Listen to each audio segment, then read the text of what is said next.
Salam sehat dan tetap semangat. Bersua kembali dengan Seda Hartono, tentu saja di acara Ngobras, ngobrol bareng santai bersama Rumah Sakit Jogja. Pada pagi hari ini kita akan ngobrol terkait dengan penyakit asma. Di mana pagi hari ini secara global diperingati sebagai Hari Asma Sedunia. Hari Asma Sedunia ini diperingati sejak tahun 1998 yang digagas oleh Global Initiative Asma bersama dengan WHO dan yang bertujuan untuk menyadarkan masyarakat tentang penyakit asma. Nah, melalui acara Ngobras, ngobrol bareng santai Rumah Sakit Jogja, Rumah Sakit Jogja kembali menyapa masyarakat Jogja dan sekitarnya, khususnya para pengguna layanan Rumah Sakit Jogja, terkait dengan informasi kesehatan yang tentu saja akan bermanfaat untuk masyarakat Jogja dan sekitarnya, khususnya para pengguna layanan Rumah Sakit Jogja. Pada edisi ke-7 ini, kami menghadirkan salah satu dokter di instalasi gawat darurat, atau kami biasa menyebutnya dengan dokter trias. Beliau akan ngobrol dengan saya nantinya terkait dengan penyakit asma. Apa itu asma, dan tentu saja masyarakat sudah mengenal dengan baik apa itu asma. Namun, masih banyak yang mengalami kesalahpahaman tentang asma. Banyak sekali mitos-mitos yang berkembang di masyarakat yang sampai dengan saat ini masih belum menemukan titik temu, sehingga otomatis perlakuan terhadap penderita asma banyak mengalami ketidakmaksimalan atau kurang optimal. Pada acara kali ini, dalam rangka Hari Asma Sedunia atau World Asthma Day, bertepatan dengan 5 Mei tahun 2021, Rumah Sakit Jogja tentu saja akan membersamai masyarakat dengan layanan-layanan di Rumah Sakit Jogja. Salah satunya adalah penanganan pada pasien-pasien asma. Untuk itu, dengan senang hati pagi hari ini saya sudah ditemani oleh salah satu dokter. Tadi saya sudah sebutkan, beliau adalah dokter instalasi gawat darurat Rumah Sakit Jogja atau dokter triase. Pagi hari ini saya bersama dengan dokter Diana Verify Hastutia. Mohon maaf bila ada kesalahan dalam penyebutan nama. Selamat pagi dokter. Selamat pagi. Selamat pagi ya. Mudah-mudahan tetap dalam kondisi sehat dan semangat dalam melayani masyarakat Jogja dan sekitarnya. Terlebih di masa pandemi ini, tentu saja kasus-kasus asma tidak pernah lepas dalam catatan perawatan di unit gawat darurat atau di instalasi gawat darurat.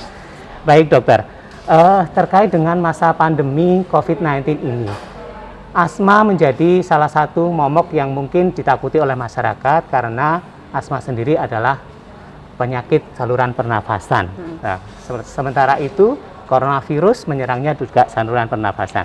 Nah, sebelum kita masuk lebih jauh, mungkin bisa dijelaskan sedikit dokter, apa itu asma sehingga pemahaman masyarakat lebih jelas lagi terkait asma. Monggo. Ya, asma itu sendiri adalah salah satu penyakit yang menyerang saluran pernafasan, biasanya disertai dengan suara napas ngik-ngik, sesak nafas, dan batuk yang sifatnya biasanya episodik atau berulang. Berulang gitu ya, jadi tidak hanya satu kali serangan, terus kita bisa mendiagnosis atau menentukan bahwa itu asma gitu ya. Jadi memang serangannya episodik ya, berulang gitu seperti itu. Ya begitu. Jadi yang terserang sebenarnya itu saluran pernafasan atas atau keseluruhan saluran pernafasan? Saluran pernafasan ini yang terkena itu biasanya saluran nafas namanya bronkus. Bronkus ya. Jadi penghubung antara saluran nafas atas dan paru-paru. Dengan paru-paru. Sehingga itu merupakan jalur udara gitu ya? Ya, jalur udara yang mau masuk ke paru-paru. Sehingga kalau misalkan gangguannya sendiri untuk asma ini sebenarnya apa? Bronkusnya itu apakah menebal ataukah ada penyempitan sehingga ada peradangan? Ada peradangan dulu. Peradangan itu akhirnya menyebabkan si bronkusnya itu menyempit. Menyempit sehingga seseorang yang mengalami serangan sesak nafas, muncul bunyi itu ya, bunyi-bunyi seperti itu. Jadi bronkus itu seperti saluran yang jadi seperti selang gitu, selangnya itu menyempit sehingga udara yang masuk kan jadinya berubah ya. Suaranya Jadi berubah. kesannya harusnya melalui selangnya itu bisa los, tetapi karena menyempit jadi tidak bisa leluasa seperti itu. Nah, baik, beberapa pemahaman masyarakat tentang asma itu selama ini mungkin kurang tepat. Jadi ada yang beranggapan bahwa masyarakat menganggap bahwa asma ini hanya menyerang anak-anak. Kemudian kalau nanti dewasa pasti akan sembuh. Apakah itu mitos itu betul? Ya, ya memang banyak mitos yang Jadi asma itu sebenarnya penyakit yang umum. Masyarakat sebenarnya sudah banyak mengenal asma. Tapi banyak juga yang keliru. Anggapan yang keliru atau mitos-mitos yang keliru. Seperti yang tadi Mas Setio bilang tentang asma itu hanya menyerang di anak-anak, kok nanti juga besar juga sembuh sendiri gitu kan. Itu adalah mitos. Mitos ya. Faktanya adalah asma itu sendiri bisa menyerang dari berbagai usia, baik itu anak-anak, remaja, dewasa maupun orang tua juga masih bisa terkena asma. Berarti yang perlu dipahami oleh masyarakat bahwa asma itu bisa saja menyerangnya itu pada usia anak atau munculnya pada saat dewasa, seperti itu ya. Bahkan mungkin lansia pun bisa ya, karena bisa jadi asma itu dibarengi dengan penyakit infeksi lainnya. Iya bisa dipicu. Bisa dipicu ya. Infeksi. Baik, kira-kira kalau dari pemahaman masyarakat yang seperti itu, apakah asma sendiri sebenarnya bisa disembuhkan? Kalau asma sendiri itu adalah tadi kan pengertiannya adalah penyakit yang episodik dan berulang. Jadi ada risiko untuk berulang itu ada. Tapi asma ini bisa dikontrol. Bisa dikontrol. Jadi hanya bisa dikontrol tapi tidak sembuh total begitu ya. Selagi pemicunya mungkin bisa dikendalikan gitu ya. Pemicunya ada faktor-faktor yang bisa mencegah untuk terjadinya serangan asma itu, yaitu mengenali faktor pencetus, berarti menghindari faktor pencetus sama menjaga daya tahan tubuh. Baik dokter, masyarakat Jogja dan sekitarnya khususnya para pengguna layanan Rumah Sakit Jogja, sedikit di awal kita sudah membahas terkait bagaimana itu asma. Asma sebenarnya apa? Sudah dijelaskan oleh Dokter Diana bahwa asma itu ada peradangan pada saluran pernafasan, kemudian memunculkan gejalanya berulang atau episodik, sehingga mitos untuk saat ini mitos terkait dengan asma yang menyerang hanya pada anak-anak dan bisa disembuhkan, untuk saat ini mitos itu sementara bisa dipatahkan karena kembali tadi ya, asma itu adalah penyakit umum yang sifatnya episodik, berulang. Jadi kapan ada pemicunya bisa kambuh kembali. Baik dokter, untuk penderita asma sendiri, apakah gejalanya itu selalu sama? Maksudnya apakah tingkatannya itu ada tingkatan ringan, sedang, berat, atau sebagainya itu? Dan pemunculan gejalanya itu akan sama itu atau tidak? Kalau asma sendiri itu gejalanya, variasi gejalanya biasanya bisa sesak nafas, batuk kering yang berulang, atau napas berbunyi ngik-ngik ya. Di mana asma itu sendiri ketika serangan itu dibagi menjadi beberapa derajat. Ada serangan asma ringan, ada asma serangan sedang, bahkan juga ada serangan asma yang bisa asma yang sangat berat, bahkan bisa sampai menyebabkan kematian pun bisa. Asma berat gitu, ya, khusus asma berat ya.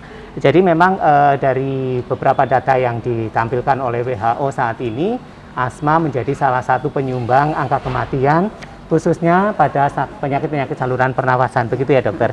Baik dokter, nah sekarang gini, seseorang misalkan saya, dari kecil sampai dengan usia sekarang, mungkin saya belum pernah namanya mengalami asma, tetapi disampaikan di depan tadi bahwa asma itu bisa saja menyerang orang ketika berusia dewasa, tidak dari anak-anak. Nah, untuk mengetahui atau mendeteksi bahwa seseorang itu benar dia terserang asma atau mengalami serangan asma itu seperti apa? Ya, kembali lagi ke pengertiannya tadi, bila ada muncul gejala di saluran pernafasan yang episodik atau berulang, berarti sudah perlu dipikirkan kemungkinan adanya asma. Gitu ya. Tentu saja untuk diagnosis tidak bisa seorang pasien memutuskan diagnosis sendiri. Harus dilakukan pemeriksaan oleh dokter yang kompeten untuk melakukan pemeriksaan lebih lanjut. Gitu. Apakah ada diagnosis klinis misalkan dengan pemeriksaan tertentu untuk menegakkan itu seseorang mengalami asma gitu? Kalau semua diagnosis, dokter pasti akan melakukan anamnesis, yaitu wawancara kemudian pemeriksaan fisik, yaitu dokter periksa, kemudian pemeriksaan penunjang bila diperlukan. Untuk asma sendiri, biasanya kebanyakan bisa diagnosis dengan anamnesis dan pemeriksaan fisik. Pemeriksaan penunjang yang diperlukan biasanya pemeriksaan spirometri, atau misalnya jika dokter mencurigai penyakit yang lain selain asma, untuk menyingkirkan diagnosis banding, biasanya bisa dilakukan pemeriksaan ronsen torak. Jika asma ini berhubungan dengan alergi juga, maka dokter juga bisa melakukan tes alergi. Jadi memang banyak sekali pemeriksaan penunjang yang mungkin bisa membantu untuk menegakkan diagnosis bahwa seseorang mengalami asma. Baik, begini dokter, jika seseorang memang dia sudah sudah didiagnosis asma begitu. Nah, suatu saat di tengah-tengah masyarakat atau mungkin di area publik mengalami serangan. Nah, kira-kira pertolongan terhadap penderita asma ini seperti apa, dokter, yang bisa dilakukan masyarakat? Gitu. Berarti serangan akut ya? Ya, serangan akut ya, yang tiba-tiba mungkin di tengah kerumunan, kemudian muncul gejala akut, sehingga sesak nafas hebat, itu masyarakat di sekitarnya itu harus melakukan apa? Gitu? Kalau untuk masyarakat di sekitarnya, yang pertama pasti kalau ada kegawatan, semua pasien yang pertama jangan panik ya. Yang kedua jangan mengerumuni. Ada betul. pasien, jadi akses oksigennya sebisa mungkin lebih leluasa gitu ya. Kemudian jika memang pasien itu bisa ditanya apakah punya riwayat asma dan apakah ada obat yang biasa untuk mengontrol asma. Jadi beberapa pasien asma memang sudah mempunyai obat tersendiri ya untuk terapi kondisi-kondisi akut gitu ya, dokter. Jika memang tidak bisa, ya lebih baik segera dibawa ke fasilitas layanan kesehatan layanan kesehatan. Baik. Begini, banyak sekali penderita asma. Ini masyarakat juga dan sekitarnya, khususnya para pengguna layanan Rumah Sakit Jogja pasti paham dan tahu bahwa beberapa penderita asma itu mempunyai obat-obat khusus yang dibawa sendiri dan dilakukan pemberiannya dilakukan secara mandiri. Nah, bagaimana penggunaan obat hisap? Biasanya yang sering dilakukan adalah steroid hisap gitu ya. Penggunaan steroid hisap ini secara aman oleh penderita itu batasannya seperti apa, dokter? Jadi yang mungkin masyarakat banyak yang keliru ya, Mas. Obat hisap asma itu ada dua macam. Jadi obat yang pertama obat pelega, yaitu obat yang digunakan ketika serangan saja. Sama yang kedua obat pengontrol. Obat pengontrol adalah yang tadi disebutkan, mungkin salah satunya adalah isinya steroid yang fungsinya adalah untuk mengontrol asma gitu. Nah, kadang-kadang pasien sendiri atau pasien asma itu sendiri kurang paham tentang kondisi ini. Jadi obatnya itu ada dua macam. Ada yang pelega, berarti memang. Tapi dua-duanya bentuknya hisap gitu. Bentuknya hisap. Yang pertama yang pelega ya digunakannya hanya untuk serangan aja. Ketika tidak serangan maka dia tidak digunakan. Tapi kalau yang pengontrol? Yang pengontrol berarti dia harus digunakan secara rutin. Sesuai dengan dosis anjuran dokter gitu ya. Baik. Berarti meskipun seorang penderita asma sudah sangat familiar dengan kondisinya sendiri, serangan-serangan yang terjadi, misalkan dia bisa mendeteksi secara awal, oh ini saya mau serangan gitu, tetapi tidak bisa serta-merta menggunakan obat secara sembarangan gitu ya, dokter. Tentu saja ada efek sampingnya begitu ya. Nah, baik masyarakat Jogja dan sekitarnya, khususnya para pengguna layanan Rumah Sakit Jogja, kita sudah banyak mengobrol dengan dokter Diana, tetapi ada pertanyaan. Tadi kita menyinggung atau mengobrolkan bagaimana asma itu kalau di masyarakat, mitos yang berkembang di masyarakat seperti apa, kemudian bagaimana penanganan awal jika ada serangan di masyarakat. Nah, sekarang kembali dokter, jika ada serangan berat, tentu saja Rumah Sakit Jogja melalui instalasi gawat darurat memiliki layanan khusus pada pasien-pasien asma jika mengalami serangan yang berat.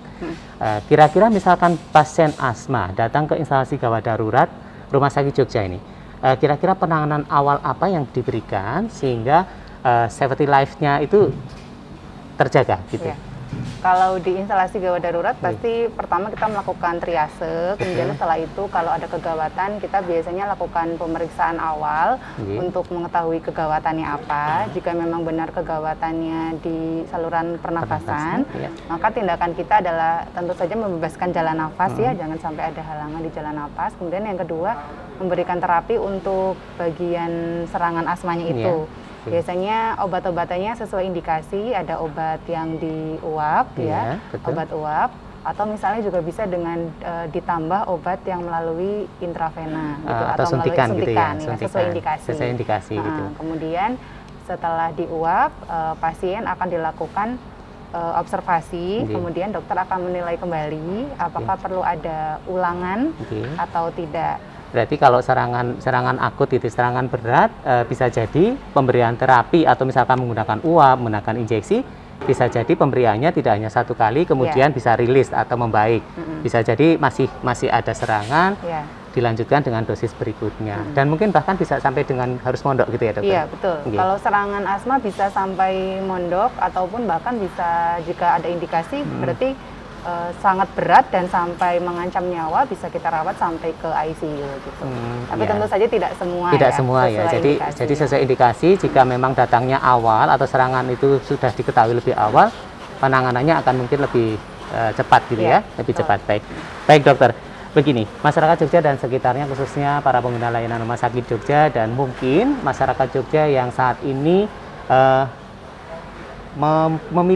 memiliki penyakit asma, tentu saja harus lebih concern lagi. Nah, yang saya perlu tanyakan seperti ini, dokter. Masyarakat saat ini sudah mendapatkan fasilitas yang luar biasa mudahnya, khususnya terapi-terapi yang tadi disebutkan, nebulizer ya dokter ya, nebulizer yang menggunakan uap itu. Bahwa sekarang masyarakat dengan penyakit asma mungkin bisa membeli alat nebulizer sendiri, kemudian juga membeli obatnya tentu saja dengan dosis dari dokter ya, resep dari dokter. Nah, penggunaan nebulizer yang aman untuk penderita asma di rumah itu batasannya seperti apa, dokter? Ya.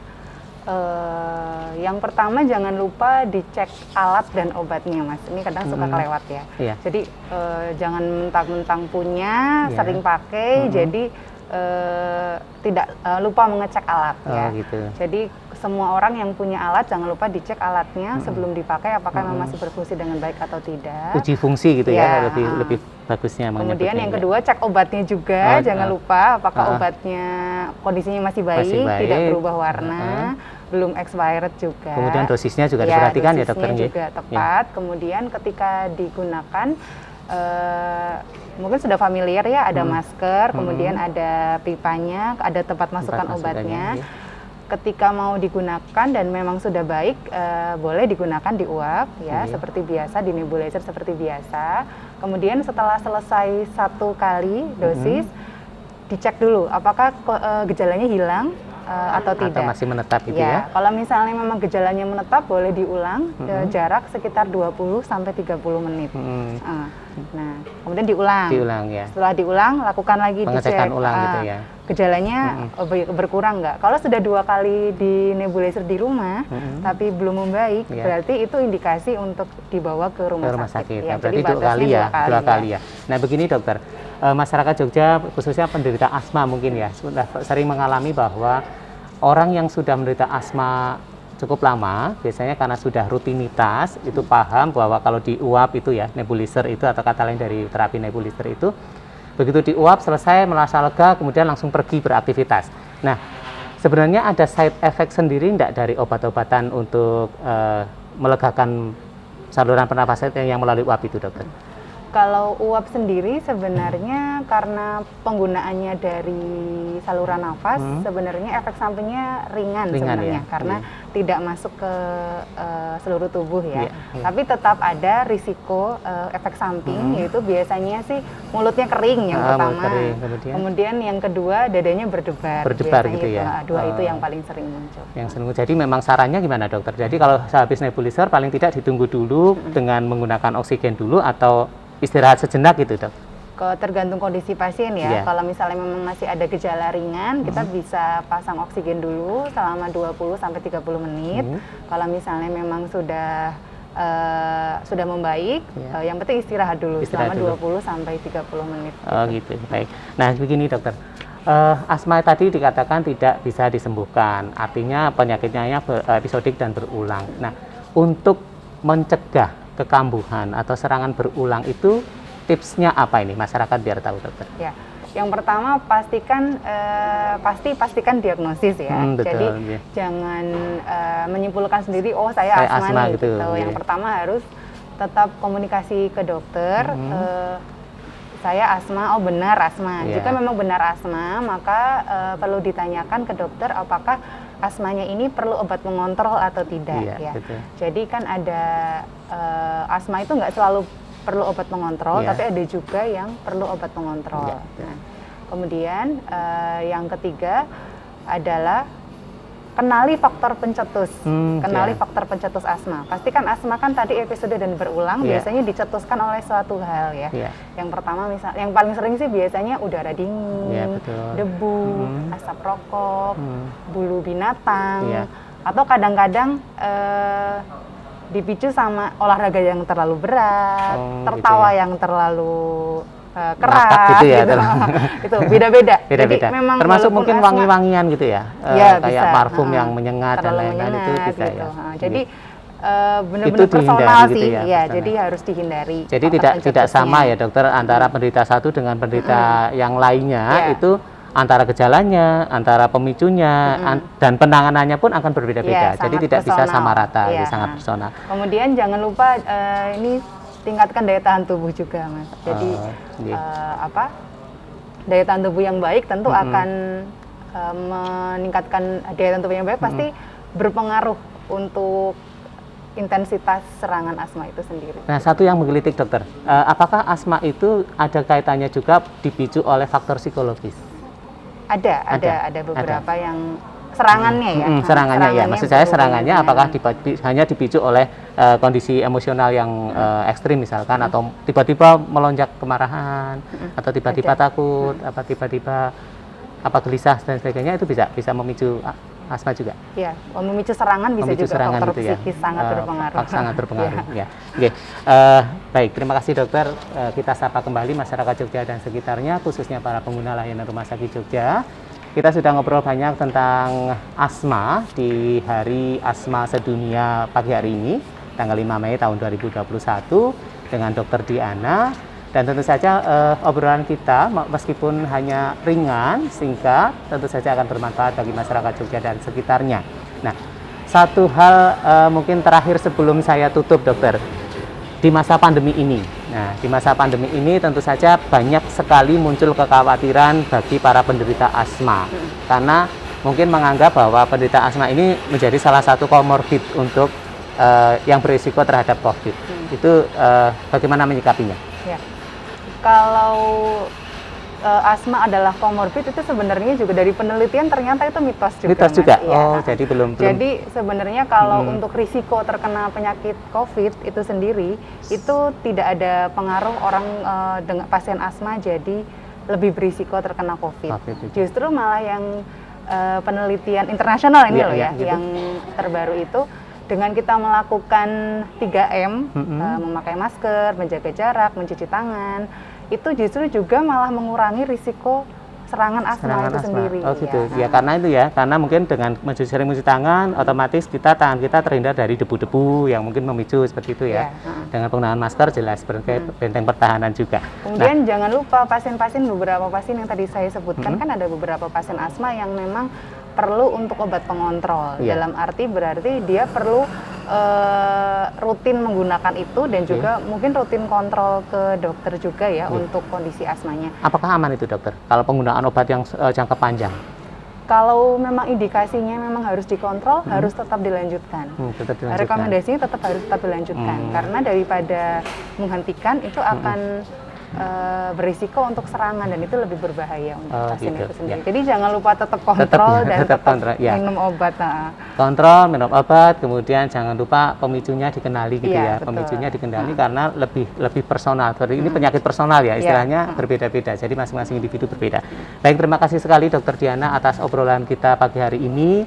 Mudah-mudahan cukup memberikan wawasan bagi masyarakat Jogja dan sekitarnya, khususnya para pengguna layanan Rumah Sakit Jogja. Bahwa penyakit asma di masa pandemi ini tadi sudah digarisbawahi oleh Dr. Diana, itu termasuk mitos jika penderita asma dikatakan lebih berisiko atau salah satu komorbid untuk terkena coronavirus. Karena untuk terkena coronavirus pun semua berisiko. Tetapi yang perlu kami tekankan di sini adalah mari kita bersama-sama di masa pandemi ini kita tetap menjaga protokol kesehatan. Kalau Dr. Diana tadi menyebutkan ada 3M, saya kalau boleh menambahkan sekarang ada 5M. Terlebih kita mendekati masa-masa Hari Raya Idul Fitri. Tentu saja yang budaya Indonesia, Idul Fitri itu tempatnya bersilaturahmi dengan sanak famili dan handai tolan. Nah, 5M di sini tadi yang 3-nya sudah dijelaskan oleh Dr. Diana dengan sering-sering mencuci tangan, kemudian penggunaan masker yang lebih bijaksana, kemudian menjaga jarak. Jadi memang kita dianjurkan menjaga jarak. Dan yang keempat adalah membatasi mobilitas, atau yang keempat menjauhi kerumunan dulu. Sebisa mungkin kita menjauhi kerumunan. Kemudian yang kelima adalah membatasi mobilitas atau membatasi interaksi.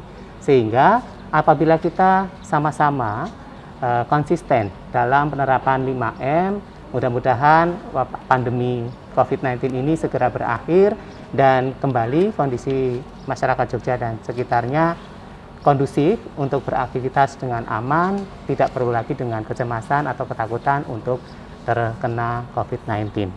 Nah, baik masyarakat Jogja dan sekitarnya, khususnya para pengguna layanan Rumah Sakit Jogja, jika Anda saat ini belum mengenal Rumah Sakit Jogja, perlu kami sampaikan bahwa Rumah Sakit Jogja adalah Rumah Sakit Umum Daerah Kota Yogyakarta atau RSUD Kota Yogyakarta. Dahulu lebih dikenal dengan nama Rumah Sakit Wiro Saban karena lokasi kami berada di Jalan Wiro Saban nomor 1.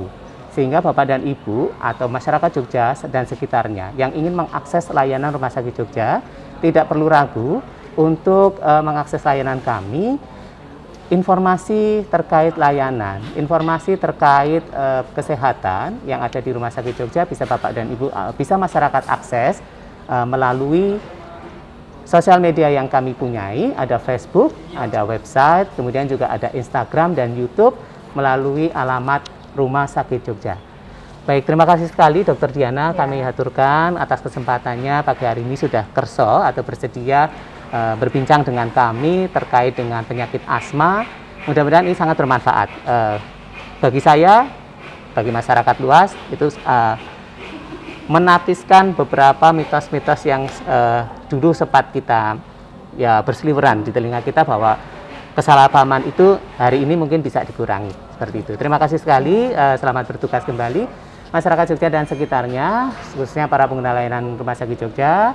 Demikian obrolan kita pagi hari ini melalui ngobrol bareng santai Rumah Sakit Jogja dengan topik asma dalam rangka Hari Asma Sedunia.